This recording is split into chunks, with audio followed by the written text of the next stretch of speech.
Welcome, friends. Welcome back to the kitchen. Welcome back to another episode of What Was on Sale at the Grocery Store. I'm not going to tell you what was on sale just yet, because first I'm going to get this bacon into the pot. So some chopped up bacon, and we're just going to put that in there. We're going to render it off to get the fat out and sort of crisp up those little bacon bits. Medium, high, render out the fat, and then crisp up the bacon pieces. So just after the holidays, just after New Year's, shrimp was on sale. Frozen shrimp. Grocery store had a bunker filled with half-price bags of frozen shrimp. I guess they ordered in a pile for New Year's or Christmas and New Year's. Didn't sell it all. Needed to move it on, get it out. So I got a couple of bags, stuck them in the freezer. And today we're going to take one pound bag, and we're going to make a shrimp chowder.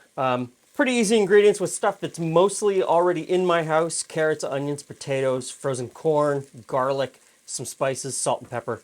Really not much to it. Okay, I'm going to pull the bacon out at this point, a slotted spoon, and I'm just going to put it into this bowl. Then, next I'm going to really quickly just barely fry off the shrimp. And some of these shrimp I've left whole, and some of them I've cut in half.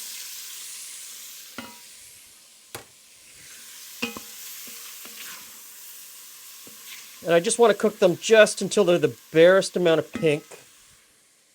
And I'm going to take just a touch of Old Bay seasoning in there as they cook.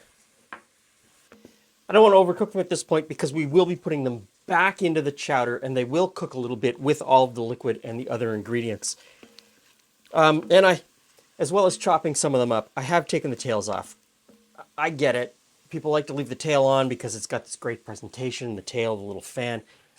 I have no interest in fighting with trying to pull tails off while I'm eating soup after I've already got the shrimp in my mouth.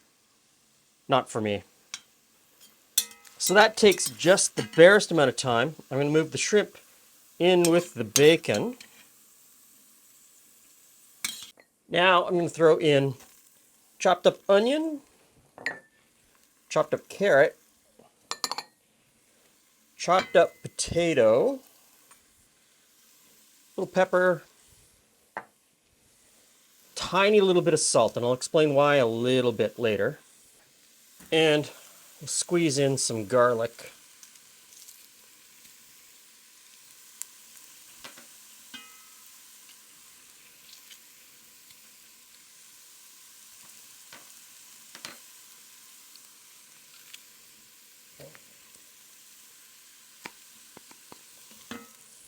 And as much or as little garlic as you like. Garlic is always to taste. Same with the salt and pepper, to taste.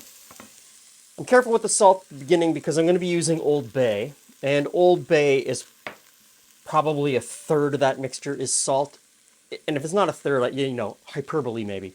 But it is heavily salted. So I'm very careful with how much salt.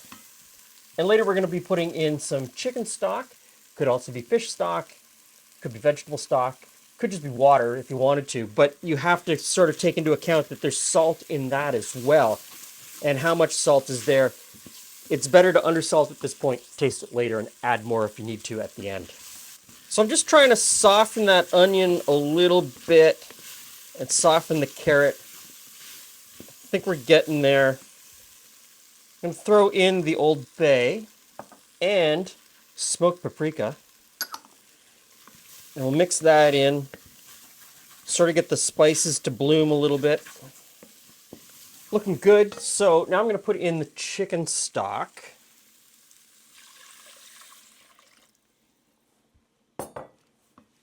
Give this a stir. And I'm going to put the lid on. Put the lid on, and I'm going to put this down to low and let it simmer for about 15 to 20 minutes. The barest amount of simmer, just to make sure the potato is cooked almost the way through. Okay, I'm going to now use an immersion blender and blend some of the potatoes and carrots and onions fine. I don't want to go completely smooth, but just enough to get it a little bit creamy from the potatoes and the carrots. Now, of course, you could take some out, put it into a countertop blender, and do the same thing if you don't have a stick blender. I often forget that I even have this. So let's put the last ingredients in. This is some frozen corn, but canned corn works too. In goes the corn. And back in goes the shrimp and the bacon. And we pour in some 35% whipping cream. Give that a good stir. Doesn't really take much to cook it from this point. The shrimp was mostly cooked through. The corn just needs to be heated up. It's ready to go. So I'm only going to do a little bit because we've got a clam chowder on the go as well. It's chowder day. Hey, friends. It is chowder day. So Hey, Glenn. just a little taste for each of us. A little taste. It's like a little happy cloud. Of course, you could make this thicker, right? Everybody argues over how thick chowder Chowder's is. supposed to be? Yeah, is it thick? Is it thin? What's it supposed to be? And of course, you could throw in other seafood too, whatever you want. Smells good.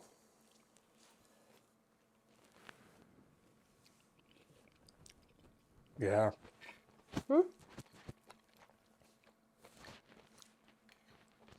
Smoked paprika. I was going to say, it's got Yep. a smoky flavor. Yep. That was a surprise. Yep, the smoked paprika. Sorry, I should have finished chewing first. The smoked paprika was the surprise flavor for me. Yep. It's pretty good. I like it. I do. I like this a lot. Super cheap when the shrimp is on sale. And none of the other ingredients are all that expensive. You don't want to use whipping cream. Use milk. Evaporated milk works. A lot of people use evaporated milk. Not condensed milk, evaporated milk. Don't make that mistake. That would be too sweet. That's really good. Peas. Feel free to put in some peas. A little bit of cauliflower. I think cauliflower blended in with the potato and the carrot would really make this soup great. Probably even put some squash in it. Yes. A winter squash? Winter squash, cubes of winter squash. Anyway, this is a great cold day soup. Thanks for stopping by.